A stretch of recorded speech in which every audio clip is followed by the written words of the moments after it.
जी हाँ, नमस्कार दोस्तों, स्वागत है आपके अपने यूट्यूब चैनल पर। आज मैं आप लोगों के लिए 60 अति महत्वपूर्ण प्रश्न करवाने वाला हूँ, जो कि चैप्टर हीट फिजिक्स से है। हीट चैप्टर से जितने भी प्रश्न पूछे गए हैं वो मैं आज करवाने वाला हूँ 3 वीडियो में, क्योंकि आपको अगर 180 प्रश्न करवा दूंगा एक वीडियो में तो आप लोग बोर हो जाएंगे, देख नहीं पाएंगे। तो मैं 3 वीडियो में करवाने वाला हूँ। चलिए मैं शुरू करता हूँ कि पहला क्वेश्चन है, वस्तु को गर्म करने पर उसके अणुओं, आपको बताना है ऑप्शन देखकर, चाल घट जाती है, बढ़ जाती है, या ऊर्जा कम हो जाती है, या भार घट जाता है। तो आपको देखकर एक टेस्ट की तरह लगाना है। उसके बाद कमेंट बॉक्स में बताना है कि आपने कितने % सही किए। चलिए मैं बता देता हूँ, इसका सही उत्तर होगा जब वस्तु को गर्म करेंगे तो उसकी चाल बढ़ जाएगी। चलिए देखते हैं नेक्स्ट क्वेश्चन, उसके अणुओं की चाल बढ़ जाएगी। दोस्तों, किसी वस्तु का ताप किसका सूचक है, जो कि सीडीएस 2004 में भी पूछा गया है। तो दोस्तों इसका सही उत्तर होगा उसके अणुओं की औसत गतिज ऊर्जा के। तो किसी वस्तु का ताप किसका सूचक है, उसके अणुओं के औसत गतिज ऊर्जा का। चलिए नेक्स्ट देखते हैं क्वेश्चन दोस्तों,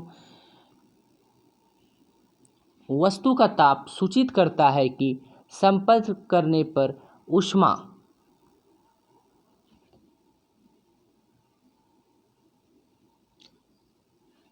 इसका ऑप्शन बी सही होगा दोस्तों। अपेक्षाकृत कम ताप की वस्तु में उस वस्तु से प्रभावित होगी। जैसे कि आप गर्म चीज़ को किसी ठंडे चीज़ में सटाएंगे तो गर्म चीज़ का जो ऊष्मा है वो ठंडे चीज़ में चले जाएगी। चलिए नेक्स्ट देखते हैं, किसी वस्तु के ताप में वृद्धि का अर्थ है कि वस्तु की, तो इसका सही उत्तर होगा दोस्तों ऊष्मीय ऊर्जा बढ़ गई है। जब उसकी ऊष्मीय ऊर्जा बढ़ेगी तभी आप उसको समझ सकते हैं कि उसका ताप में वृद्धि हो रहा है। चलिए नेक्स्ट देखते हैं 5वां नंबर, जब किसी वस्तु को ठंडा किया जाता है तब उसके अणुओं की चाल क्या होगी। तो दोस्तों इसका सही उत्तर होगा जब किसी वस्तु को आप ठंडा कीजिएगा तो उसके अणुओं की चाल घट जाती है। चलिए नेक्स्ट क्वेश्चन है दोस्तों, अगला है कि ऊष्मा एक प्रकार की ऊर्जा है जिसे कार्य में बदला जा सकता है। इसका प्रत्यक्ष परिमाण सबसे पहले किसने दिया था।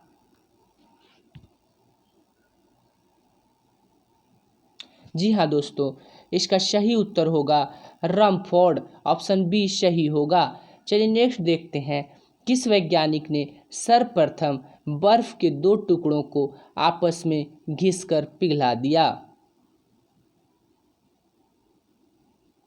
जी हाँ दोस्तों, इसका ऑप्शन सी सही होगा, डेवी ने। ऐसा पहली बार जो है डेवी ने किया था, 2 बर्फ के टुकड़ों को आपस में घिसकर उसे पिघला दिया था।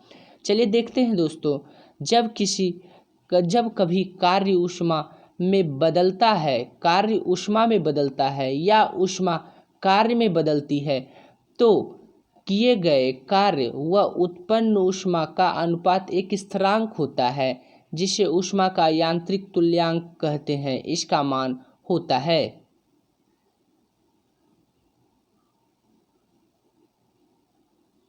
जी हाँ दोस्तों, इसका मान उपयुक्त में सभी होगा, ऑप्शन डी 4186 किलो जूल पर किलो कैलोरी, 4.186 जूल पर कैलोरी और 4.186 इंटू 10⁻7 अर्ग कैलोरी, ये तीनों सही हैं क्योंकि एक ही चीज़ को कन्वर्ट करके दिखाया गया है। चलिए नेक्स्ट देखते हैं दोस्तों, 9वां नंबर प्रश्न है दोस्तों, निम्न में से कौन सही है।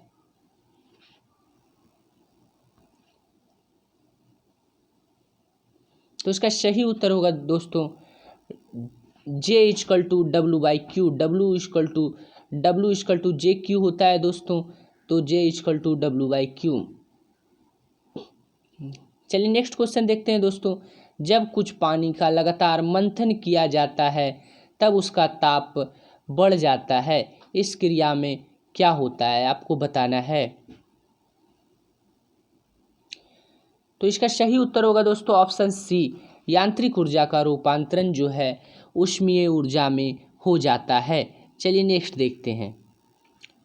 नेक्स्ट है 2011 में ये एसएससी में पूछा गया है दोस्तों, वाष्प इंजन में उबलते हुए जल का तापमान किस कारण से उच्च हो सकता है।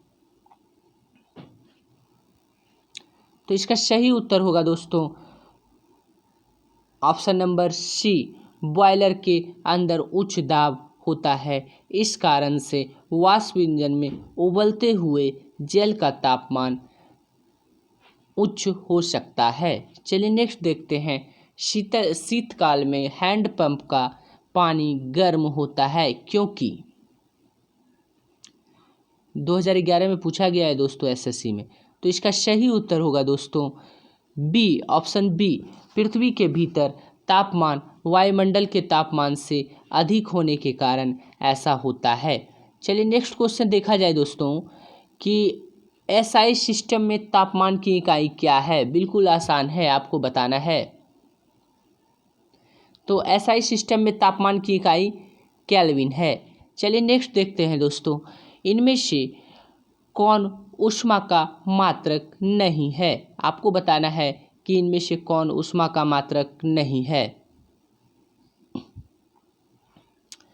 तो इसका सही उत्तर होगा दोस्तों ऑप्शन डी, डिग्री सेल्सियस ऊष्मा का मात्रक नहीं है, जबकि कैलोरी ऊष्मा का मात्रक है और किलो कैलोरी भी ऊष्मा का मात्रक है, जूल भी ऊष्मा का मात्रक है, लेकिन डिग्री सेल्सियस ऊष्मा का मात्रक नहीं है। चलिए नेक्स्ट देखते हैं, ताप का एसआई मात्रक क्या है। तो इसका सही उत्तर होगा दोस्तों ऑप्शन ए, ताप का एसआई मात्रक केल्विन होता है। चलिए नेक्स्ट देखते हैं, एक किलो कैलोरी में ऊष्मा का मान क्या होता है, कितना जूल होता है। 1 किलो कैलोरी में कितने जूल होते हैं। जी हाँ दोस्तों, इसका सही उत्तर होगा 4.2 इंटू 10⁻³ जूल। जलप्रपात के अधस्तल पर जल का तापमान ऊपर की अपेक्षा अधिक होने का कारण है। तो 17 का सही उत्तर होगा दोस्तों, गिर रहे जल की गतिज ऊर्जा ऊष्मा में बदल जाती है, इसलिए गिरते हुए जल में जो है जल की गर्मी जो है वह ज़्यादा होती है। चलिए नेक्स्ट देखते हैं दोस्तों। नेक्स्ट है दोस्तों कि गर्मियों में क्वेश्चन है कि गर्मियों में ताप 40 डिग्री हो जाने पर भी ऊंट गर्मी से राहत महसूस करता है, इसका क्या कारण है।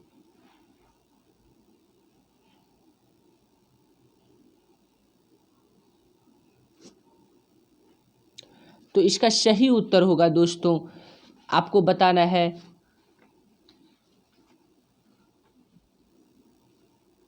जी हाँ दोस्तों, इसका ऑप्शन बी सही होगा। अपने शरीर के तापमान को 42 डिग्री सेल्सियस तक बढ़ाकर वो 46 डिग्री सेल्सियस हो जाने पर भी गर्मी से राहत महसूस करता है। चलिए नेक्स्ट देखते हैं दोस्तों, बर्फ पर दाब बढ़ाने से उसका गलनांक क्या होगा, गलनांक पर क्या प्रभाव पड़ेगा। जी हाँ दोस्तों, इसका सही उत्तर होगा गलनांक जो है उसका घट जाएगा, मेल्टिंग पॉइंट जो है वह घट जाएगा बर्फ़ का, अगर उस पर अधिक आप दाब बढ़ाएंगे तो। चलिए नेक्स्ट देखते हैं, गैस तापमापी द्रव तापमापियों की तुलना में ज़्यादा संवेदी होते हैं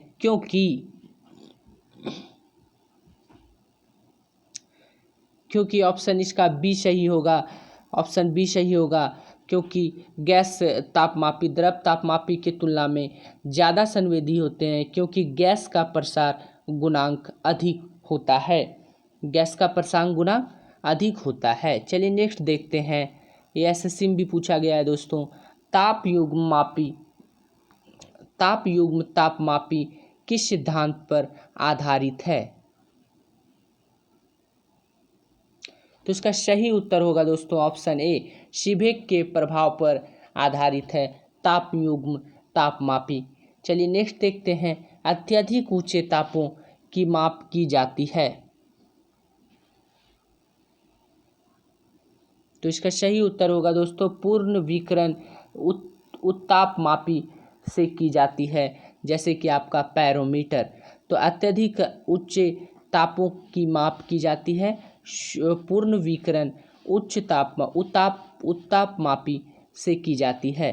पूर्ण विकिरण उत्तापमापी किस सिद्धांत पर आधारित है? चलिए 23 नंबर का आपको बताना है दोस्तों, पूर्ण विकिरण उत्तापमापी किस सिद्धांत पर आधारित है? जी हाँ दोस्तों, इसका सही उत्तर होगा ऑप्शन सी, स्टेफन के सिद्धांत पर आधारित है। अगला है कि दूर की वस्तुओं जैसे सूर्य आदि का ताप किस तापमापी के द्वारा मापा जाता है? तो इसका सही उत्तर होगा दोस्तों पूर्ण विकिरण उत्तापमापी द्वारा सूर्य आदि का ताप मापा जाता है। चलिए नेक्स्ट देखते हैं, ठंडे देशों में पारा के स्थान पर अल्कोहल को तापमापी द्रव के रूप में वरीयता दी जाती है, क्योंकि?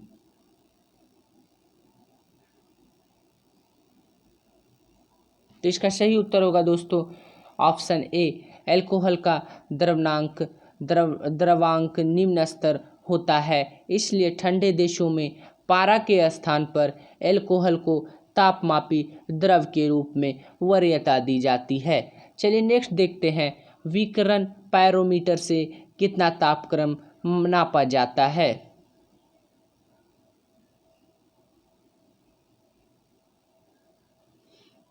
तो इसका सही उत्तर होगा दोस्तों ऑप्शन डी, विकिरण तापमापी से 800 डिग्री से ऊपर का ताप मापा जाता है।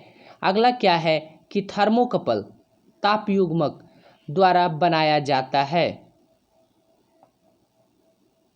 तो आपको बताना है दोस्तों तापयुग्मक किसके द्वारा बनाया जाता है?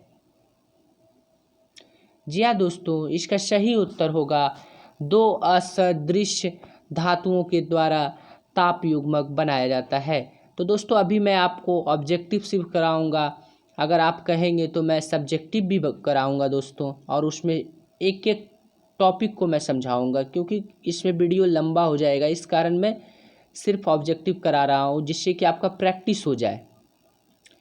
28 नंबर क्या कहता है दोस्तों, सूर्य का ताप मापा जाता है।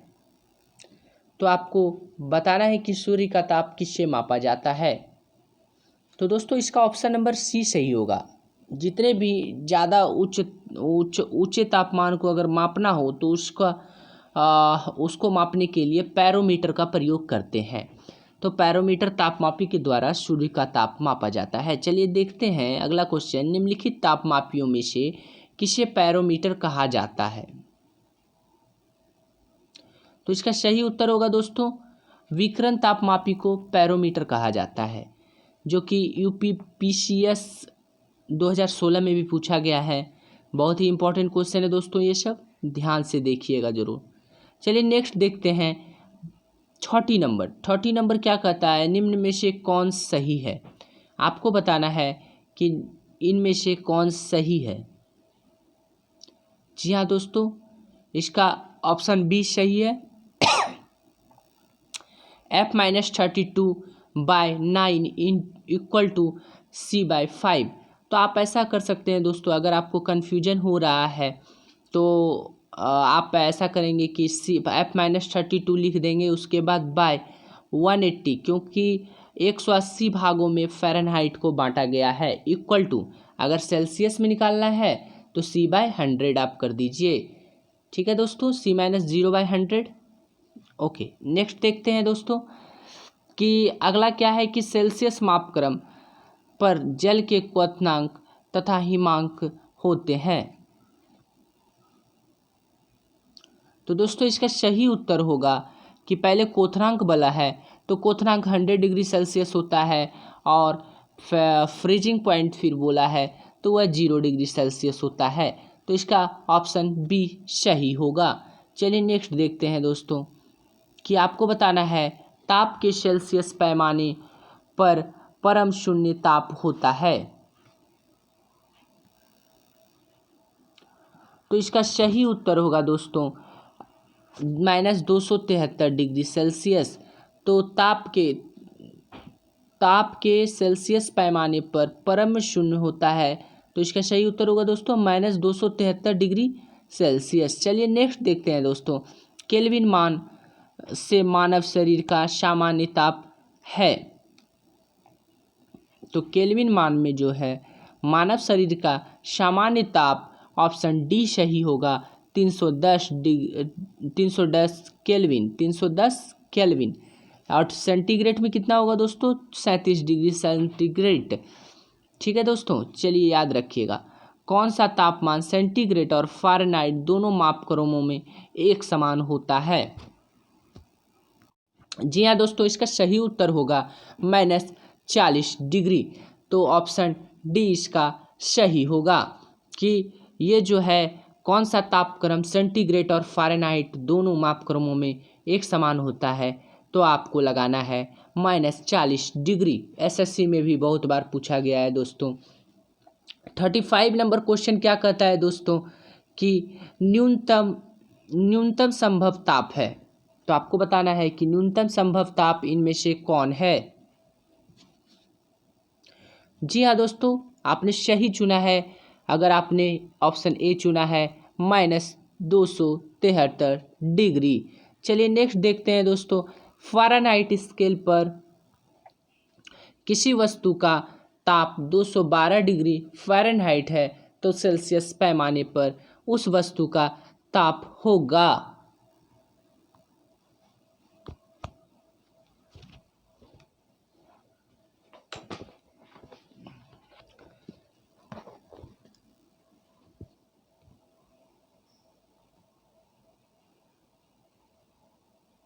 क्या है?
जी हाँ दोस्तों, इसका सही उत्तर होगा ऑप्शन सी 100 डिग्री सेल्सियस।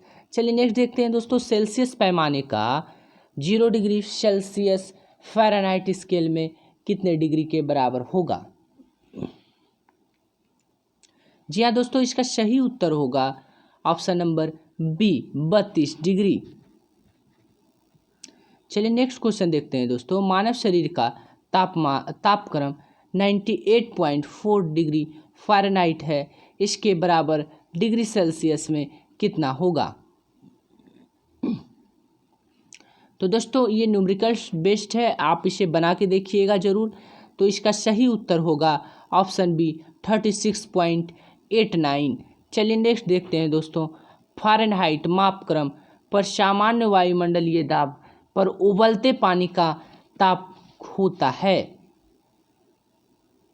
जी हाँ दोस्तों, इसका सही उत्तर होगा option number D 212 degree Fahrenheit.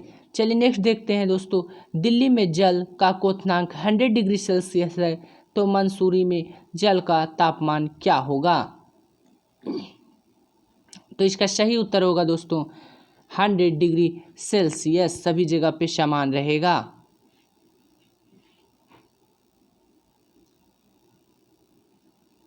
अगला क्वेश्चन है दोस्तों 41 नंबर, एक मनुष्य का तापक्रम 60 डिग्री सेल्सियस है तो उसका तापक्रम फ़ारेनहाइट में क्या होगा? जी हाँ दोस्तों, इसका सही उत्तर होगा 140 डिग्री फ़ारेनहाइट। चलिए नेक्स्ट क्वेश्चन देखते हैं दोस्तों कि आपको बताना है किसी मनुष्य के शरीर का सामान्य तापक्रम होता है। तो इसका सही उत्तर होगा दोस्तों ऑप्शन ए 98 डिग्री फ़ारेनहाइट। तप्त जल के थैलों में जल का प्रयोग किया जाता है क्योंकि तो इसका सही उत्तर होगा दोस्तों ऑप्शन सी, इसकी विशिष्ट ऊष्मा अधिक होती है, इसलिए तप्त जल के थैलों में जल का प्रयोग किया जाता है। चलिए नेक्स्ट देखते हैं किसकी, तो दोस्तों आप कंफ्यूज नहीं कीजिएगा, किसकी विशिष्ट ऊष्मा अधिक होती है तो जल की, इसलिए उसका तप्त जल के थैलों में उपयोग किया जाता है। नेक्स्ट देखते हैं कि धातु की चायदानियों में लकड़ी के हैंडल क्यों लगे होते हैं? तो इसका सोच समझ के दोस्तों आंसर दीजिएगा, बहुत ही आसान क्वेश्चन है। तो इसका सही उत्तर होगा दोस्तों ऑप्शन ए, लकड़ी की जो हैंडल होती है वह ऊष्मा का कुचालक होती है, इस कारण उसको लगाया जाता है जो कि गर्म ना लगे। चलिए नेक्स्ट क्वेश्चन देखते हैं दोस्तों, इसमें है 45 नंबर, जब गर्म पानी को मोटे कांच के गिलास के ऊपर छिड़का जाता है तो वह टूट जाता है, इसका क्या कारण है?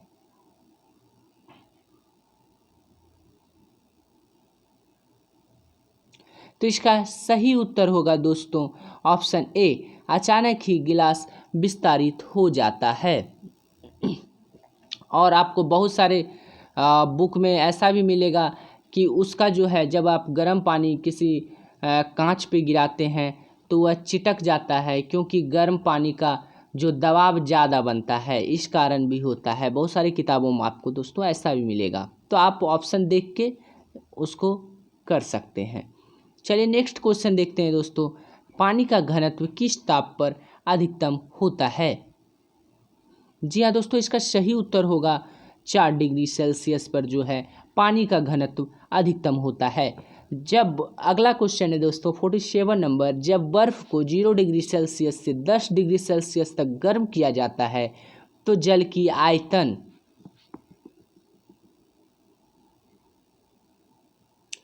तो दोस्तों जल एक ऐसा चीज़ है ना कि जल का आयतन पहले कम होता है फिर बढ़ता है, और सभी का बाद और सभी चीज़ का तरल जितना भी होता है उसको गर्म कीजिएगा तो उसका आयतन बढ़ेगा। लेकिन यहाँ पर क्या होता है जल के साथ कि पहले आयतन उसका कम होता है तब फिर बढ़ता है, इसलिए कहा गया है 4 डिग्री सेल्सियस तक उसका घनत्व ज़्यादा होता है। चलिए नेक्स्ट देखते हैं दोस्तों, यह क्वेश्चन बहुत अधिक बार पूछा गया है। अगला क्वेश्चन है दोस्तों, यदि जल को 10 डिग्री सेल्सियस से 0 डिग्री सेल्सियस तक ठंडा किया जाता है तब क्या होगा? तो विपरीत आप सोच लीजिए दोस्तों। तो इसका सही उत्तर होगा दोस्तों, जल का आयतन 4 डिग्री सेल्सियस तक तो कम होगा, फिर क्या होगा? बढ़ेगा। तो ऑप्शन ए इसका सही होगा। चलिए नेक्स्ट क्वेश्चन देखते हैं, साइकिल के ट्यूब अधिकांशतया गर्मी में क्यों फटते हैं? जी हाँ दोस्तों, इसका क्या कारण हो सकता है? तो इसका सही कारण है गर्मी के कारण ट्यूब फट जाता है। तो सिंपल एकदम क्वेश्चन पूछा गया था, जो कि एग्जाम बहुत कम एग्जामों में आता है। तो गर्मी के कारण ट्यूब फटता है। चलिए नेक्स्ट देखते हैं, अगला है कि शीशे की छड़ जब भाप में रखी जाती है तो इसकी लंबाई बढ़ जाती है परंतु इसकी चौड़ाई जो होती है दोस्तों अव्यवस्थित रहती है। तो इसको ध्यान में रखिएगा दोस्तों कि शीशे की छड़ जो है जब गर्म भाप में रखी जाती है तो इसकी लंबाई बढ़ जाती है, परंतु इसकी चौड़ाई पर कोई फर्क नहीं पड़ता है। चलिए नेक्स्ट देखते हैं दोस्तों। लोलक घड़ियाँ गर्मियों में सुस्त हो जाती है, क्योंकि लोलक घड़ियाँ जो है गर्मियों में सुस्त हो जाती है, इसका क्या कारण हो सकता है आपको बताना है। तो इसका सही उत्तर होगा दोस्तों ऑप्शन सी, लोलक की लंबाई बढ़ जाती है जिससे इकाई दोलन में लगा हुआ समय बढ़ जाता है। तो लोलक की लंबाई अगर मामूली सी बात है, अगर वो बढ़ जाएगी तो उसका समय जो है बढ़ जाएगा, समय लेने का समय। ठीक है, नेक्स्ट क्वेश्चन देखते हैं दोस्तों। एक धातु की ठोस गेंद के अंदर कोटर है, गेंद के अंदर कोटर है। जब इस धातु की गेंद को गर्म किया जाएगा तो कोटर का आयतन होगा। तो जी हाँ दोस्तों, इसका सही उत्तर होगा ऑप्शन ए, कोटर का आयतन जो होगा वह बढ़ जाएगा। नेक्स्ट क्वेश्चन देखते हैं दोस्तों अगला, कि जब किसी बोतल में पानी भरा जाता है और उसे जमने दिया जाता है तो बोतल टूट जाती है, क्योंकि। जी हाँ दोस्तों, सही उत्तर होगा ऑप्शन ए, पानी जमने पर फैलता है, इस कारण बोतल जो है टूट जाती है। 54 का क्या है, अत्यधिक शीत ऋतु में पहाड़ों पर पानी की पाइपलाइनें फट जाती है, इसका कारण क्या हो सकता है। जी हाँ दोस्तों, इसका कारण सी, ऑप्शन सी सही होगा। पाइप में पानी जमने पर फैल जाता है, अब फैलने के बाद पाइप क्या होगा दोस्तों, आप समझ ही रहे हैं, पाइप फट जाएगा। चलिए नेक्स्ट क्वेश्चन देखते हैं। दो रेल पटरियों के मध्य जोड़ पर एक छोटा सा स्थान छोड़ दिया जाता है, इसका क्या कारण हो सकता है। तो मेट्रो रेल 2003 में पूछा गया है।